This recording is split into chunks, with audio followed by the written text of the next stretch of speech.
Welcome to Real Estate Coaching Radio, starring award-winning real estate coaches and #1 international best-selling authors, Tim and Julie Harris. This is the #1 daily radio show for realtors looking for a no BS, authentic, real-time coaching experience. What's really working in today's market, how to generate more leads, make more money, and have more time for what you love in your life. And now your hosts, Tim and Julie Harris. Welcome back. We are going to be talking about real estate success for introverts, and we're going to be sharing with you some specific facts and fiction about what it really takes to be successful in real estate, because unfortunately, a lot of introverts think that they're at a disadvantage compared to all the extroverts when it comes to be successful. So our introverted friends, you're going to love what we're presenting to all of you today. But before we get to the first point, I want to remind all of you that it's not too late for you to join Premier Coaching. And as you probably heard, we are allowing you to join Premier Coaching for free, and we are including a daily semi-private coaching call when you join Premier Coaching. That means every single workday, you're going to be able to join a mastermind held by a Harris certified coach every single day and have all of your high-level questions answered and how to learn how to use our Premier Coaching system, including the pre-listing pack, including all of our lead generation systems, including all the branding and the marketing, including all the things that you need to make this your best year ever in real estate. So all you have to do is text the word Premier to 47372, or simply scroll down below, whether you're on YouTube or you're over on iTunes or anywhere else, and look in the show description and just click the word, or click premiercoaching.com, or of course you can just go to premiercoaching.com. Do that right away. It is what you've been looking for. Now, Julie and I want to, I think, do some updates to the podcast we did yesterday about why we believe that we are, and some of you got a little, I think, mad at us, frankly, for breaking one of our long-held positions of not being political on this podcast. And I know, it was the inauguration day, so it's kind of hard not to be political. But what we were trying to focus on yesterday was not, we didn't want to be political, frankly. And I know it did come off as a little bit political, but again, I don't know if there's any other way around it. But what we were focusing on was how we believe that it's a new golden era. Not just because of the president, frankly, but also because all the other things that are happening simultaneously. And so Julie wrote down some things, and I have actually one point that I wish I would have included yesterday as pertains to real estate. Julie Harris? Yes, just two things for them to watch. The one is there's an infrastructure and urban planning proposals that are already being worked on. And specifically, those are plans under development for what will be called freedom cities. Isn't that interesting, right? I didn't know about that. Yeah, freedom cities, and those will be on previously undeveloped federal lands. Where'd you find this, Julie? I had my assistant help me research all of the 200 plus executive orders, because I've read most of them, but I haven't read all of them. That's awesome. And I asked it to pull out anything that's related to real estate or land development or things like that. So lessons, because this is the first I'm hearing about this. This is an actually huge real estate news story. Yeah. We need to do a whole podcast about that. So go to your little writing staff and ask them to help us really drill down and get as much information as possible about for sure. So what we're going to need to find out, and here Julie and I are talking in front of you guys, talking shop, but here's the bottom line, is that we're going to need to find out, okay, the executive order was signed, who is it tasked to?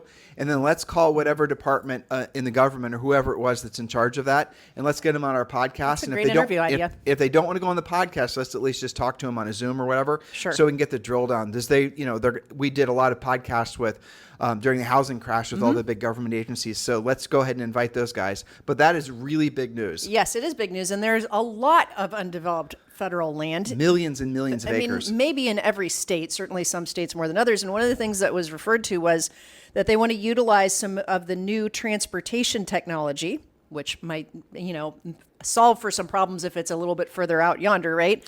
And that one of the intentions is to lower the cost of housing as a result. Well, high-speed trains and things of that nature, and also... And Starlink, I think, maybe would go into that. Of course. So you had a secondary point, because I'll get to mine. And the secondary point was they are also reviewing zoning policies. We heard a lot about deregulation, but current zoning policies are under review. I think they've got 60 days or so to get some reports back. Land use policies, construction regulation, and there's also been put a pause on any new regulations that were about to be put into effect. So, Jules, is this pertaining to just federal land or That's new construction in general. new construction in general. But So that would be multifamily, single family, et cetera. right, but I'm not sure how much federal government oversight there's going to be with regards to what the states are supposed to be in control I don't know. of. I need more clarification Right, on we that need as more well. But the point is that the regulations are being scrutinized to be less, not more. So here's something that Trump said. This is my only point that I wish I would have Sure. included. This is an addendum to yesterday's show.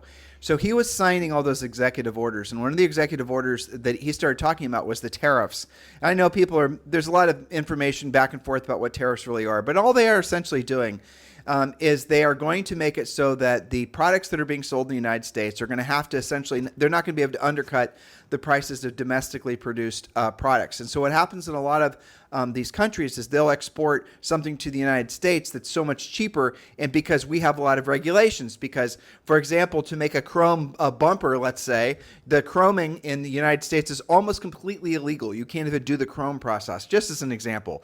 But a lot of the other, making, chips and all these other things. So there's a lot of products that have been able to be made in foreign countries, and the United States hasn't been able to make the products for that at that price because they have cheaper labor, or maybe they're being subsidized by the government, or maybe they're flooding, like Mexico was I forget, BYD, a Chinese auto manufacturer, was in the process of building a massive electric car facility right on our border in Mexico, because they were obviously going to flood the zone with electric cars and try to dominate the U.S. market with electric cars.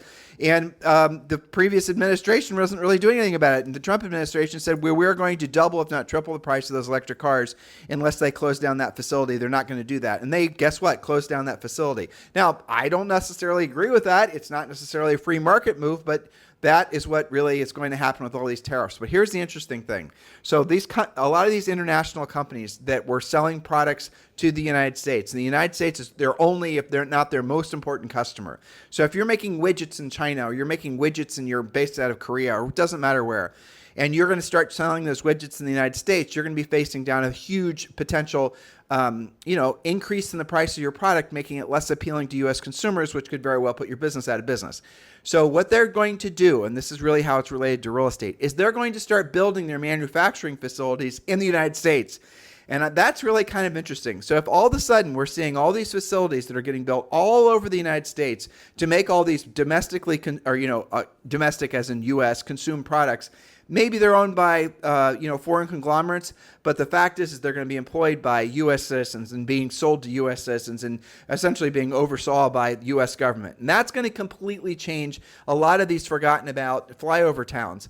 And so if you think about where you're going to start seeing real estate booms, it's going to be where they start building these manufacturing facilities, like Spartanburg, South Carolina. Beautiful, beautiful little rustic town in South Carolina. Well, guess what they make there? BMWs. And they built that BMW factory back in the 90s when SUVs really started to take off. And then Columbus, Ohio, Julie and I's old market. What was it? Qualcomm or one of those companies is building a chip manufacturing facility. There's a lot of that. I think there's some Amazon there. NVIDIA is doing something there. But Amazon Tons is of- like, and new stuff. Amazon does make stuff, but for the most part, those are just distribution centers. But we're talking about actual production of making actual things. Now, where's that? That's going to be, those are going to start sprouting up on these parts of the country where obviously the states are creating, really beneficial zones for them to build, but also where labor costs aren't as expensive, regulation isn't as onerous, where maybe there's some tax situations that make more sense for them to build the facilities there. So we're going to really drill down on this information, and we're going to see boom towns that you've never even heard of before. We're going to see parts of the country that have been dormant for a long period of time explode because of some of these things that are being put in place because of tariffs. Now, I think that's interesting. It's a positive, unintended consequence of Sure. something that on the surface does seem a little onerous. But could be very economically stimulating It's for some incredible. of these towns and even new towns. So, yes. All right, on to our topic du jour. Per a common request was to talk about introverts in real estate. Now, before we do this, there are a lot of notes to this. They'll want to implement some of these points. Remind them how to get the notes. Oh, yes. Thank you. I forget to do that. So HarrisRealEstateDaily.com is our daily newsletter. That's the only place where we publish these notes. So make sure if you want all these long form notes, Julie and I use notes on every single podcast except our Friday ones and yesterday's, frankly, that you can get all these notes just by going to HarrisRealEstateDaily.com.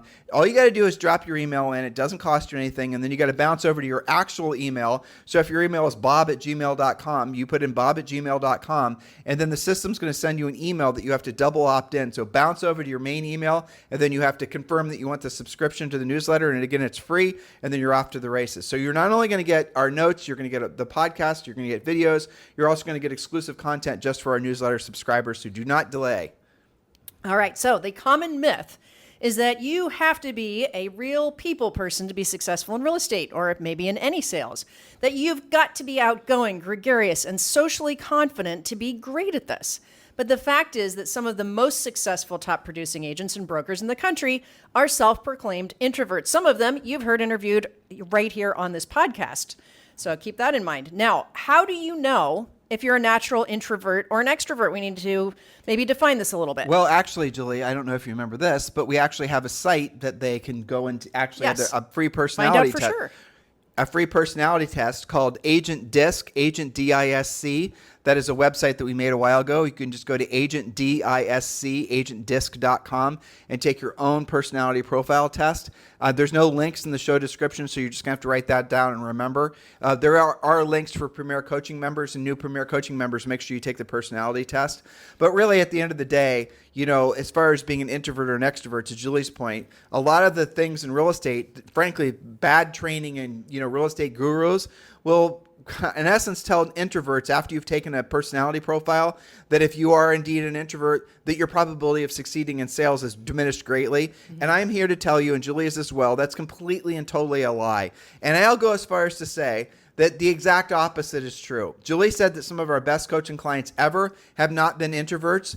Have not been extroverts. They've been introverts. An introvert is somebody like, just to summarize, if you're not familiar with those terms, is like, if you have nothing to do this Saturday, okay, and you live, you know, you have the whole day to yourself, what are you going to be doing with your time? That's a fun question you can ask yourself. So are you going to be reading a book, listening to podcasts, going on a walk, hanging out with maybe a small group of friends, if not just your family? Or are you going to go to the beach and be around a bunch of people? Are you going to go to parties? Are you going to go to places where there's a bunch of other people that you're going to be forced to interacting with? When you are at a party, when you are going to something that requires a lot of interaction, are you feeling drained, like you need a nice long nap after that? Or are you basically feeling charged up like you're ready to go to the next level? Some of you don't know, because maybe in different situations you feel different levels of energy and enthusiasm. But let's make it a real estate event. So if it's a real estate event, it's work related, and you go there and you're around other people constantly, are you feeling charged up at the end of the day or feeling exhausted?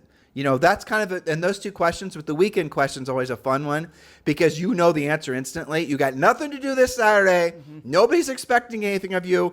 Nothing's due. No paperwork's missing. Nothing. What are you doing? How many of you are just zoning out by yourselves? Well, welcome to the club. You are an introvert. That is a great real world test. Okay, so would it surprise you to find out that introverts can indeed be very powerful speakers, salespeople, entertainers, entrepreneurs, actors, and leaders of all sorts? So how do they do it? Do they have some kind of super secret strategy that you can learn or deploy? Well, Susan Cain, I read this book. It's called Quiet, the Power of Introverts in a World That Can't Stop Talking. She was chosen as one of the top 10 TED Talks ever. So that tells you it's not just you if you're thinking that you need help with this. According to her, nobody is 100% introverted or extroverted. Most people are a mix, but probably tend strongly towards one or the other.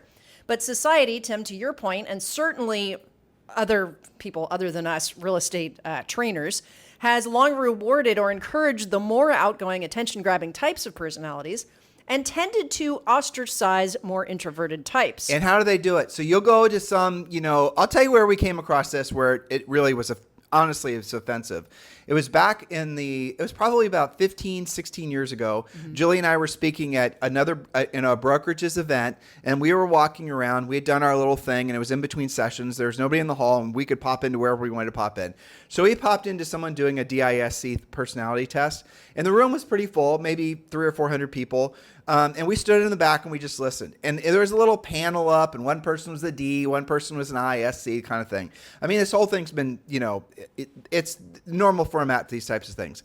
And then the all-seeing eye guru, the eye of Modor, was essentially kind of like somehow able to, with a crystal ball, not a figurative one, was able to sort of tell the strengths and the weaknesses, almost like they're, somehow telling this person about their personality. Oh, you, Mr. C-type, this is your strength. These are your strengths and these are your weaknesses. And in real estate, and this is what pissed me off, frankly, you should not be in a sales role. You should not be in a frontline role. You should be somebody who's supporting a driver or an expressive. You should be not somebody who's going to be doing the presenting. You should be the person that's supporting doing the presenter, all this kind of hooey.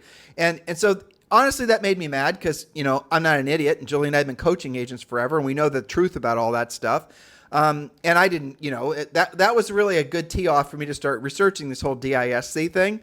So we did. And this what I'm about to tell you, in the real estate realms, especially the ones that are really mired in the mindset space, we're heretics for telling you the truth, but this is what we're about to tell you. DISC is complete pseudoscience.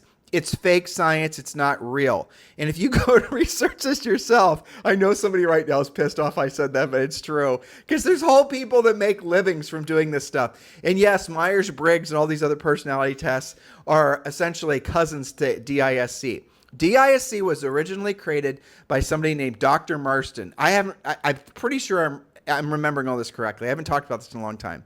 So Dr. Marston, if I remember correctly, also was the creator, and this is, you decide whether this is a good thing or a bad thing, of the cartoon character Wonder Woman. He was also a bit of a, I don't know, all kinds of little personality quirks. Let's just leave it at that. You can look it up yourself. You can look it up yourself, right? And he was definitely part of the 1960s sort of, mindset movement and all that stuff that was sort of, part of that realm of belief. And you guys, again, do your own research on all of this. You'll discover what I'm saying is true. But it was not real science. And matter of fact, I think it was him or his daughter or one of his wives or something like that, who later came out and said it was never really created for what it kind of grew into. And he wasn't the one that originally was intending for, industry to start using it to assess the natural, strengths and weaknesses of individuals based on this, this test. It was, again, completely blown out of water. I believe that it really became popular in the 80s. It's all sort of narcissistic and, some belief that you can be categorized. And if you're more of this and more of that, you're going to be successful. And the other side of this is hilarious too. The people that test driver, look, I got news for you. Julie Harris, the first time she took it was a high C, very analytical. But over the years, she's taken it, at different things. And she can test it out however she wants to. So she can come out as an expressive or a driver or whatever. It doesn't matter what form the test is, because here's the reason that it's pseudoscience. Any test that's self-administered is fake. That's just it. When you're on Instagram and you're doing a little test and you're taking a little quiz and you're the one doing it, do you think that's science? Are you going to go to, take the results from that Instagram test and take it to the doctor and get some sort of prescription? You're not, are you? No, but that's how people have come to treat it. Right. So I think that the period to the end of your sentence there is that it is a guide at best. It is not a diagnosis. It's not real. I don't know how else to really say a it. treatable ailment. Well, I don't like it. It really pisses me off because all these morons that think they know what they're talking about, they talk with all this confidence about how they're experts and they've studied it. And again, you and I have been in this space for so long that we'll have conversations with some of these people. We'll ask what their research level was. And almost always they're going to say they got certified, some online DISC test. And then, well, have you ever researched it? Like the information I just gave you guys about Dr. Marston, none of these, I've never run into a single one of these DISC experts that's ever taken the time to do the actual research and to realize it's pseudoscience. So there is no way that anyone's going to be able to give you a test where it's going to be able to be a predictor to whether you're going to be successful selling real estate. And if you are a victim of that type of misinformation and you're walking around believing that because you're an introvert that you can't be selling real estate, you need to flush that out of your head because it's absolutely positively not true. And the very fact that you believe that, or someone has led you to believe that, might have essentially ruined years, if not, decades from your life of what you could have otherwise been doing. So set that aside. And we can change this, right? Yes. So now that said, It is true that there are people who tend to be more introverted or more extroverted. That doesn't mean that something's wrong with you or something's right with you. Tomorrow we're going to talk about extroverts and what some of their challenges are. So let's just say that you're a self-proclaimed more introverted type. And again, to mention, we've given you agentdisc.com. That's a free, very in-depth test. If you want to do that, there are people that charge for that. I don't think it's worth charging for. Well, all they got to do is go to agentdisc.com and just take the test. Exactly. So let's just say that you feel like maybe you're more on the introverted side and maybe you felt a little challenged by not being super outgoing or gregarious. All right. So strategies that can change your life, none of which cause you to sell your soul, right? Okay. So number one, have confidence in the person you actually are. That's what we were just talking about. There's nothing wrong with you if you're on the introversion side. The more comfortable you are in your own skin, the less you're going to allow criticism to affect you. So stop believing that you have to change your personality radically, or if you're not a driver, that you're going to be terrible at sales. Instead, you only need to upgrade it and become more versatile. Be yourself first, then be you, talking about real estate. Okay, now we have to talk about this because it's funny. Sure. So there have been DISC tests given to people in jail. Okay? Right. People in prison, as in people who have done crimes. And just to summarize the agent DISC thing, or DISC, if you haven't studied this yet, driver is somebody who is basically gets to the bottom line. They don't like chit chat. Direct. My way or highway, direct. They're not versatile. They just see the world. They're a little, I mean, if you want to use other sort of pseudoscience words, they're narcissists. They might even frankly be a little bit sociopathic, okay? Those types of people. Imagine a real stern, coach that is never going to be any way sympathetic or empathetic. And if they are, you get this constant vibe that they're just faking it so they can go back to basically being overbearing. That's like a driver. And then there's the expressive type. That's like the cheerleader type. That's the person that essentially an expressive person is going to be easy to be around. It's going to want to be the center of attention, generally wears brighter, colorful clothes. Gregarious, demonstrative, those types of people are always fun to be with, and sometimes if they're versatile, they could be great leaders too. But in the pure essence of an expressive person, that's somebody who basically is always going to try to draw the attention to themselves directly and indirectly. An amiable person is like, the visualization is like a golden retriever. Talks a little slower, wants to be everybody's friend. See, the driver and the expressive, they talk really fast. The driver and the expressive, they talk fast, they walk fast, they think fast, they act fast. The amiable person is going to be like a big, friendly golden retriever. They have not just one, but 2 or 3 types of Band-Aids in their purse. Exactly. Probably comes with Neosporin. They're going to take good care of you. They're family-oriented, often are teachers, but not always. Yep. But very much their North Star is taken care of. Right. And so you see how there's some logic to this DISC stuff, and there's some validity to it. But if you use it as an excuse or a crutch, or if it's been a burden to diminish your potential, that's where it becomes a little bit heinous. But you get the gist of it. And then there's the analytical person. The best way of understanding that, going back, the driver's like the over-dominant football coach. The expressive is like a cheerleader. The amiable is like a golden retriever. And the analytical person is like a scientist or like an accountant. They're going to be very facts and figures. They don't run their lives with emotion. You go and present to somebody like that, they're going to want to see your spreadsheets. And where the problems come in is if you're not versatile. So if you're not versatile, and if you're real, hello, look at me, I'm the center of the universe, I'm an expressive type, and you're trying to work with an analytical person who's like, yeah, whatever, let me see your spreadsheet, let me see your facts, let me see what you've actually done, let me see your numbers, your statistics, all your things, and you're not versatile enough as an expressive person to be able to meet that analytical person where they're at, and the analytical person talks slowly. They keep their emotions to themselves. Sometimes they come off a little stoic, those types of things. Maybe have their arms crossed a lot. More quiet. Don't wear anything or do anything to really draw attention to themselves. So if you're not able as an expressive person to essentially make yourself be more versatile, make yourself meet that analytical person where they're at, then you're not going to have those people as your friends, and they're certainly not going to want to do business with you. All right. So the most common personality of any prisoner, and this test has been done by 2 or 3 times, are drivers. And so that's Julie and I's joke. Non-versatile drivers. Right. And it's obvious because when you walk into a bank and you're a bank robber there's no chit chat. It's like, give me your money. I mean, that's a very driver statement, And no right? amiable is going to do that. And email's going to be going like, here's my, yeah, please, if it's not too inconvenient for you. Got a couple of extra bucks. No.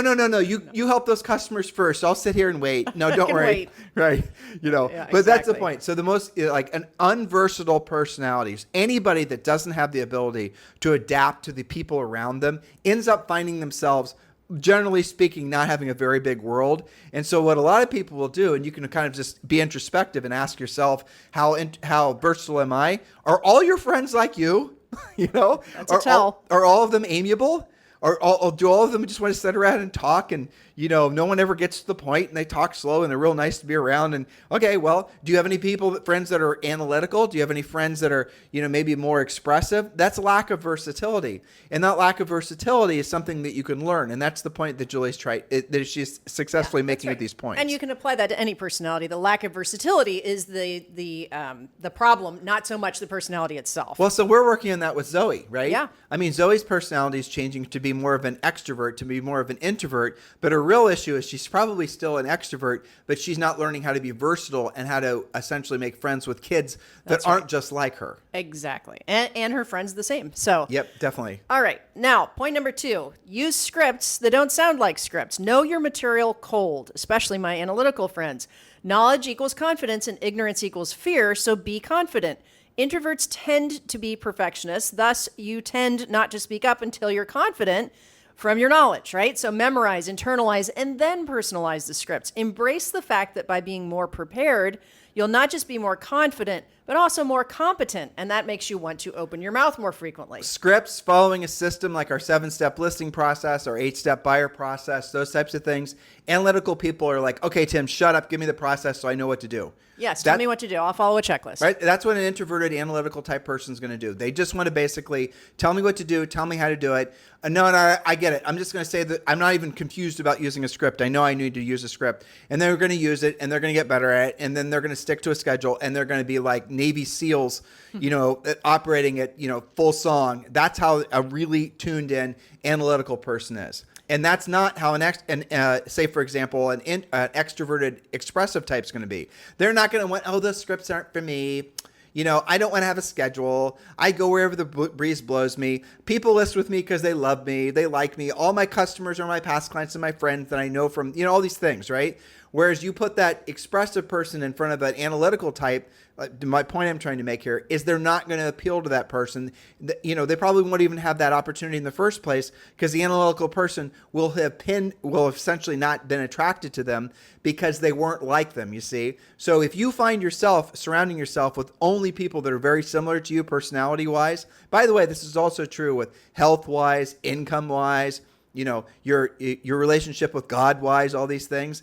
You need to learn to be more versatile and start pushing yourself to become, have more of an expansive friend group. You can do it virtually through podcasts and whatnot, but really in your own life, make sure you're always pushing yourself. I'm not saying ditch the old ones and, get new ones as far as friends go. What I am saying is make sure you don't get yourself stuck in the mud with just the same sort of thoughts and energies every single day, because you're missing a vast majority of the potential of the people, the people you could potentially help.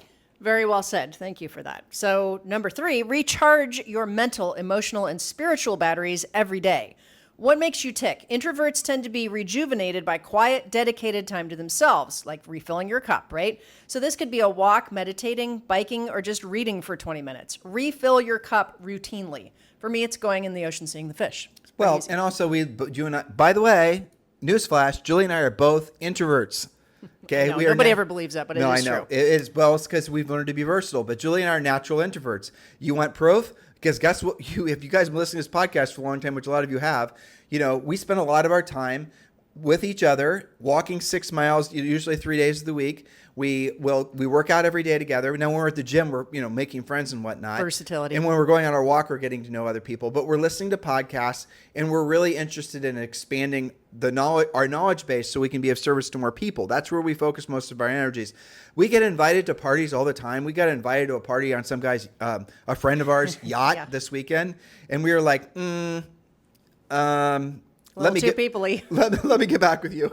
Yeah, exactly. But I also made a point of telling him it's nothing personal because he is probably one of the most expressive people that we know.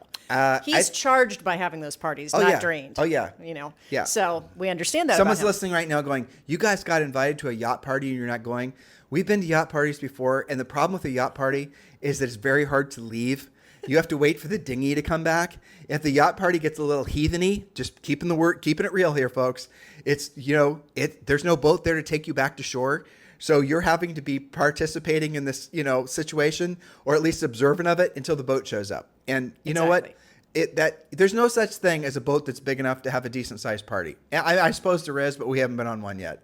Maybe it's the people to boat ratio that's the problem. It has to be at least, and this is insane to say, but from our boating experience being on other people's boats, we will never buy a boat, by the way, but we have lots of friends with boats. It has to probably be at least, in order to really have room to sort of not feel like you're just tripping over people, 100 feet probably. At some point it becomes a ship. I'm not sure what that requirement is. I mean, seriously, it's huge. You got to have a big ass boat just to anyway, who cares? Or invite fewer people, but I don't know. But anyone that's buying a boat is buying a boat to have people on it. To have people on it because they're expressive. And there's no such thing as an expressive person who bought an $8 million, $10 million, $20 million yacht who's not going to have parties at every damn turn of the road. I think that's true. And which means they're going to have as many people that will show up on the boat as possible, which means you and I aren't going.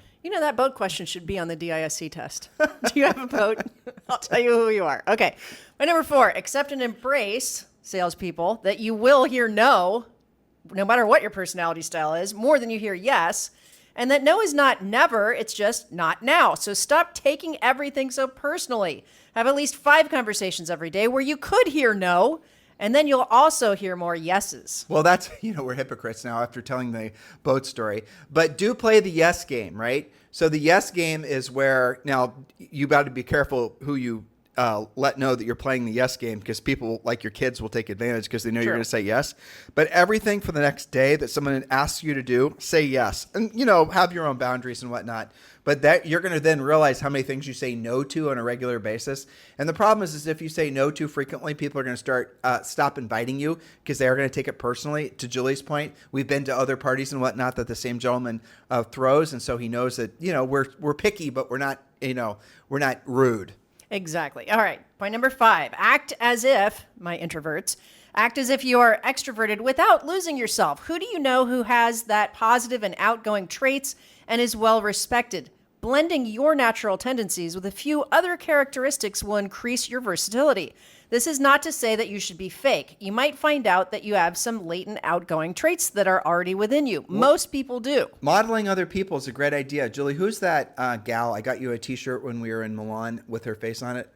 Oh, Audrey Hepburn. Audrey Hepburn, yeah. So Julie, and this is, we've been married for 34 years this year, but when Julie was in her 20s, she was trying to just sort of have some, I don't want to tell your story, but you modeled yourself after Audrey Hepburn, but not just how she looked. Right. Well, I was looking, and I think it's wise for you to have somebody that you kind of model after, and I was looking for somebody that maybe was similar to me, more introverted, but wanted to do more things in life that your natural introversion would lead you to, right? And I read a story about how Audrey Hepburn, there's a lot of very interesting early stuff that happened to her, but I'll skip that for this purpose.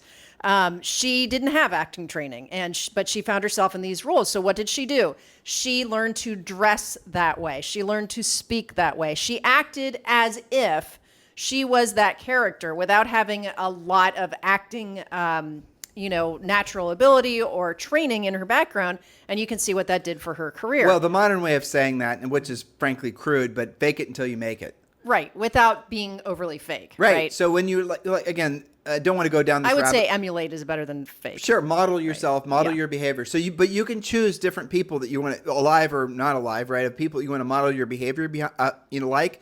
So maybe investing wise, probably be smart if you modeled your behavior by Warren Buffett or Charlie Munger.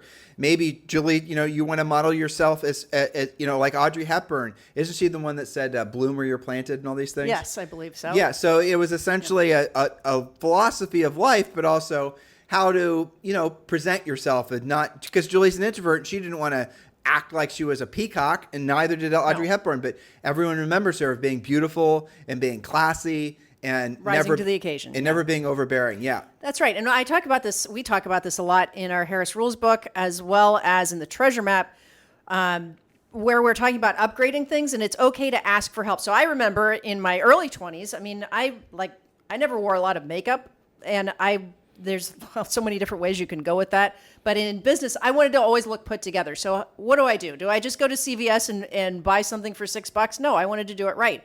So I went to the Chanel counter. I asked them to do my colors. I asked them to recommend how to do things. And that's the only thing I did. So I knew that when I went to a meeting that I was pulled together. Everybody, men and women, can go to stylists. You could go to Nordstrom's. You could go to like J. Crew. Those salespeople are trained. If you go in there and you say, I've got a $1,500 budget and I want 3 business outfits that are business casual, and here's my size, can you put it together? The point is you can model your behavior. So whatever the characteristics are that you like in this particular person, maybe it's their aesthetic. Maybe it's, to Julie's point, how they look. Maybe it's, how they present themselves. Like, for example, we've done tons of podcasts and do a lot of training on this. If you've ever, there's some people that have, as our Francais friends will say, je ne sais quoi. Like they walk into a room and all the energy seems to go to them. All the people seem to like, oh my gosh, they're so-and-so. I want to be around them. And sometimes it's just because they're famous for being, doing dumb things. But a lot of times it's because they've had previous interactions with that person and they like the way they felt after they had those interactions with people. And I won't give you guys any particular, famous people as an example, because then I'll give you one and you're going to watch your mind shut it down, but just hear me out, okay? So Bill Clinton was somebody who was very, very famous for having that certain je ne sais quoi, where people are around him. And these aren't just, again, I'm not being political. I'm just saying he definitely had hacked this. He had some charisma. He did. Yeah. He had some charisma. He probably still does. And so when you were around him, even if it was a mob of people around, and again, you research this yourself, people felt like they were the only, like them and Bill were the only ones that were in the room. Nobody else was around. Nobody else was having these conversations. They felt special. They felt listened to and cared for. So that's what Bill was doing. He was very good at that. So he would bond at a high level in a very short period of time. So fast forward, here's one of the ways he did it. So during their fundraisers, what they would do, or during parties, what they would do, is they actually would have a list of all the people who were coming.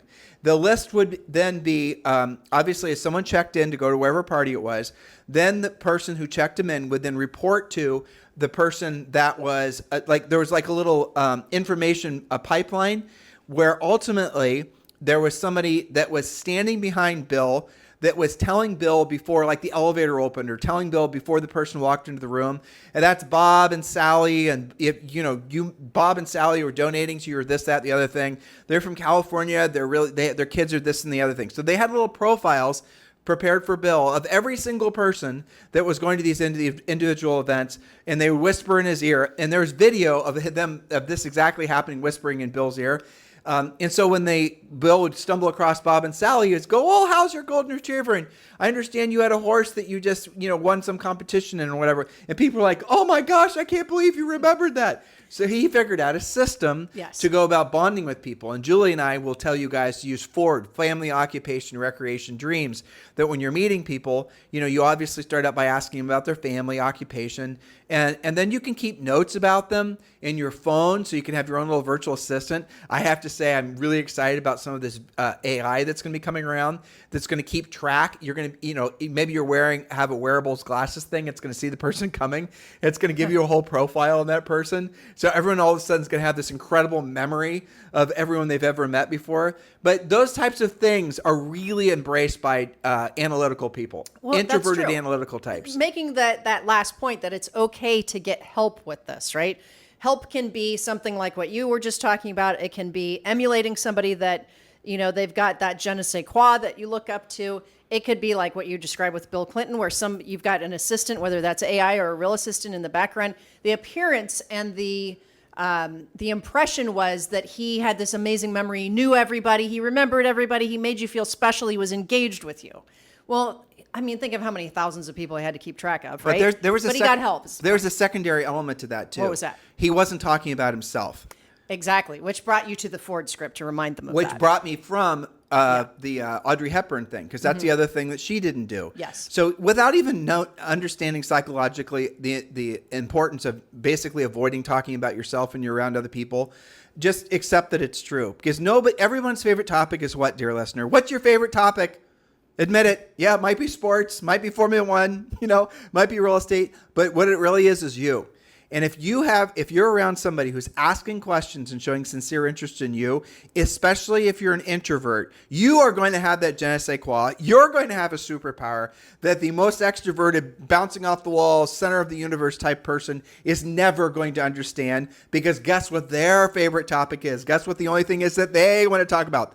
Themselves. And we're going to talk about you guys tomorrow. Yes, exactly. Yeah. So you can be an extrovert, by the way, and you could learn to be more, focused on the other person and learn the natural, innate skills and talents of an introvert and have that certain je ne sais quoi yourself. But generally speaking, it's been my observation, it's harder for an extrovert to slow themselves down enough to think, to ask questions and show sincere interest in the person they're talking to.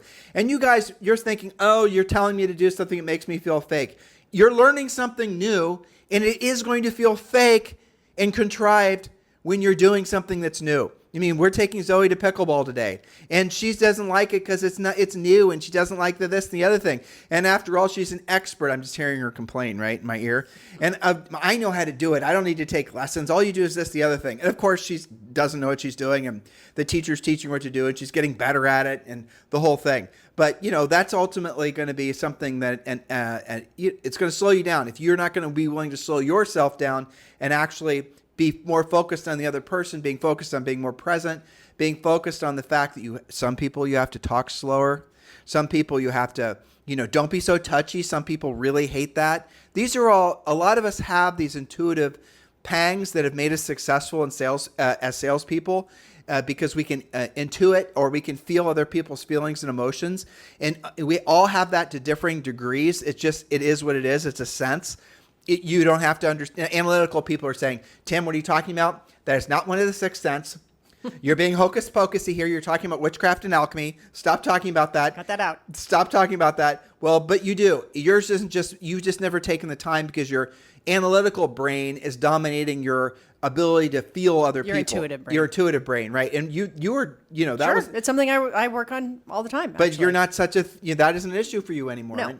But it comes back, I think if we sum this all up, it is your ability to become more versatile that is the goal. Whether you are more introverted or more extroverted, whether you're more driver or you're more analytical or whatever, it's to be more versatile, because the definition of versatility is the ability to work with a lot of different types of people, not just people like yourself, in a lot of different types of situations, some of which you might not actually be in your wheelhouse just yet, and to get a good result for all of them, regardless of whether they're just like you or they're not even like you at all. It's to work on your versatility. Remember that we're the sum of all of our experiences. So if you're not having experiences that are a little bit out of your wheelhouse, that's going to be hard for you to achieve that versatility. And the thing is that the agents that we've coached, the agents who we're friends with, the coaches who are most versatile, also, might not surprise you, are the ones who are most profitable. The things are related. Yes, that's true. And if you are, to my earlier point, if you are working through the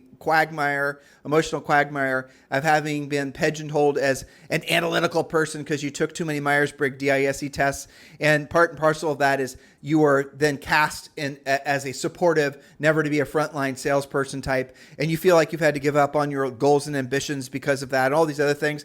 I am giving you the, dare I say, permission to set all that stuff aside and realize that you are basically bought some snake oil from a snake oil salesperson, and all that personality stuff doesn't preordain you to anything. And if you're on the extroverted side and the test came out that you're the natural salesperson type, that doesn't give you permission not to be drilled down and become a better version of a salesperson following a system. So we're going to pick up where we left off tomorrow, when we have fun poking fun at extroverts. Helping them, yes. Yes, exactly. You guys have a fantastic day. We'll talk to you on the show tomorrow. This podcast is a part of the C-Suite Radio Network. For more top business podcasts, visit c-suiteradio.com.